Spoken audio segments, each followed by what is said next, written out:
کہ اگر ہمارے ملک میں زکوٰۃ کا نظام جو ہے نا منظم ہو جائے، نہ ہمیں ٹیکس لینے کی ضرورت پڑے گی، نہ ذخیرہ اندوزی کی ضرورت پڑے گی، نہ غریب رہے گا، ہمیں کسی چیز کی ضرورت نہیں رہے گی۔ الحمدللہ ہمارے ملک میں بہت امیر لوگ موجود ہیں، لیکن مسئلہ یہ ہے کہ ہمارے پاس نظام زکوٰۃ کوئی منظم نہیں ہے۔ ہر بندہ اپنی اپنی زکوٰۃ دے رہا ہوتا ہے، کوئی دیتا ہے کوئی نہیں دیتا۔ تو اسلام نے جو طریقہ کار متعین کیا ہے نا زکوٰۃ کا، اگر ہم اس انداز سے زکوٰۃ دینے والے اور زکوٰۃ کی باقاعدہ وصولی کرنے والے طریقہ کار سے ہو جائیں تو انشاءاللہ ہمارے ملک کی ساری غربت ختم ہو سکتی ہے۔ نظام معیشت ہے نا اسلام نے دیا، تو اسلام تو مکمل دین ہے۔ اسلام نے تو مکمل نظام دیا ہے کہ آپ نے کمانا کیا ہے، کیسے کیسے کمانا ہے اور کن کن چیزوں سے رکنا ہے۔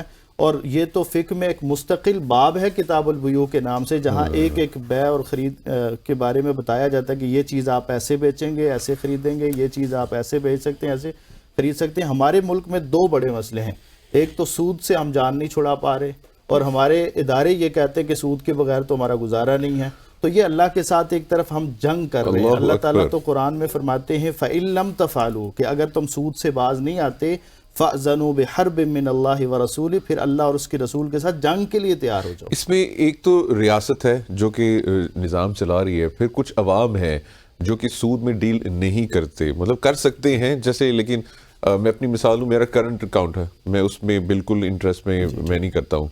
تو کیا یہ جو گناہ ہے اس کا کیا عام عوام کو بھی ملے گا، یا صرف ریاست کا ہے کہ وہ جو سود نہیں چھوڑنا چاہ رہے؟ جو چیز عوام کے اختیار میں ہے اور وہ پھر بھی اس میں انوالو ہیں، تو اس کا مطلب ہے وہ تو خود اپنے طور پہ کر رہے ہیں۔ لیکن جس چیز میں عوام کو اختیار نہیں ہے اور ریاست وہ کر رہی ہے، اسٹیٹ کی ذمہ داری ہے، تو وہ اس کے جرم کے وہی ذمہ دار ہیں، وہ عوام پہ نہیں ہے۔ لیکن عوام پہ اس کے اثرات ضرور ہوتے ہیں، کیونکہ جب گھر کے بڑے خراب ہوتے ہیں نا، چھوٹوں پہ اثر ضرور ہوتا ہے، تو اس کی وجہ سے بے برکتی ضرور ہوتی ہے، اور لوگوں میں افراتفری، امن و امان کی جو صورتحال ہمارے سامنے ہے وہ چیزیں نہیں رہتی، یہ چیزیں ضرور ہوتی ہیں۔ مفتی صاحب آپ نے یہ چیز مینشن کی کہ بے برکتی ہو جاتی ہے اس کی وجہ سے، تو یہی میں سوال پوچھنے لگی تھی کہ حصول برکت کے لیے پھر کیا کرنا چاہیے؟ کہ برکت کے لیے، برکت کا مطلب ہوتا ہے کہ آپ کے پاس چیز تھوڑی ہے یا زیادہ ہے، لیکن آپ کی ضرورتیں پوری ہو رہی ہیں، مطمئن ہیں آپ اس میں۔ ہاں جی، آپ کی زندگی پرسکون ہے۔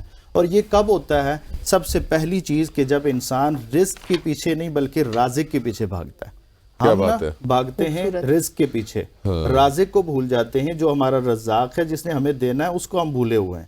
تو پہلی چیز تو یہ ہے کہ جب ہم اللہ کے ہو جائیں گے، من کان للہ کان اللہ لہ، جو اللہ کا ہو جاتا ہے اللہ تعالیٰ اس کے ہو جاتے ہیں۔ اور ہم تو سود نہیں چھوڑ رہے، فلاں چیزیں نہیں چھوڑ رہے نا، حالانکہ من ترک للہ شیئا عوضہ اللہ خیرا منہ، جو اللہ کے لیے کسی چیز کو چھوڑتا ہے اللہ تعالیٰ اس سے بہتر اسے عطا کرتے ہیں۔ تو پہلی چیز تو حصول رزق کے لیے یہ ہے۔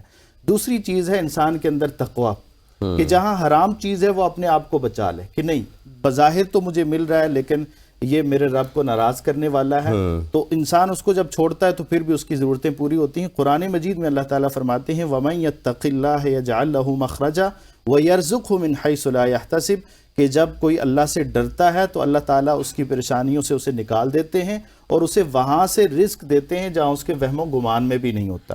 اسی طرح اللہ پر توکل کرنا، ہم کوئی کام کرنے بھی لگ جائے نا، ہم یہ سمجھتے ہیں کہ شاید یہ مجھے میری صلاحیتوں کی وجہ سے ملا ہے، میری ذہانت کی وجہ سے ملا ہے، میرے تجربے کی وجہ سے ملا ہے، یا میں بڑا ذہین و فتین ہوں، میرے پاس اسباب و وسائل بہت ہیں، میرے تعلقات بہت ہیں، اس بنیاد پہ ملا ہے۔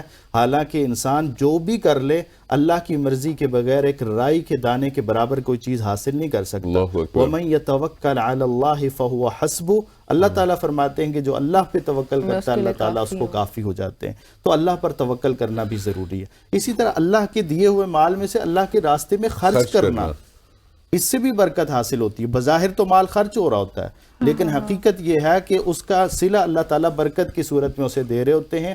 بلکہ رسول اللہ صلی اللہ علیہ وسلم نے فرمایا ما نقصت صدقۃ من مال، کہ صدقہ مال میں کمی نہیں کرتا۔ بظاہر تو ہمیں لگتا ہے نا کہ کم ہو رہا ہے، جا رہا ہے ہم سے، 10,000 میں سے 5,000 دے دیے تو 5 رہ گیا، کم ہو گیا۔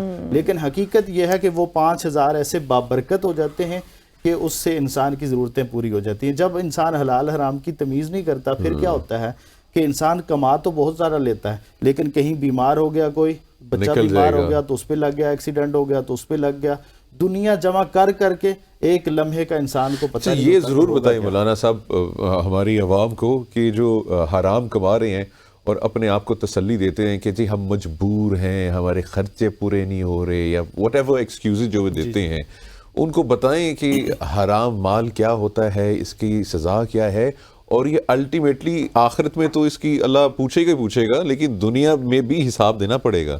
دنیا میں بھی جو اس کی سزا ہے نا، کہ اس گھر میں بھی برکت اور خیر اور سکون نہیں ہوتا جس میں حرام ہوتا ہے۔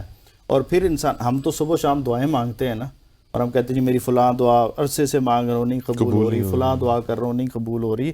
اللہ کے رسول صلی اللہ علیہ وسلم فرماتے ہیں، ایک ایسے شخص کا ذکر کیا، اشعث اغبر، جو پرا گندہ حالت میں ہے، سفر کر کے آیا، بال بکھرے ہوئے ہیں، یعنی کیفیت اللہ کے رسول نے ایسی بیان کی کہ میں اور آپ بھی دیکھیں تو ہمیں ترس آئے اور ہم اسے کچھ دیں۔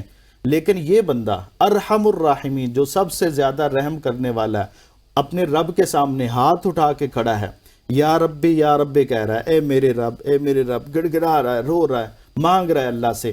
اللہ تعالیٰ تو رحیم ہے، لیکن پھر بھی اللہ تعالیٰ ایسے بندے کی دعا قبول نہیں کر رہے۔ کیوں نہیں کر رہے؟ اللہ کے رسول فرماتے انا یستجاب لہ، اس کی دعا کیسے قبول ہو جائے؟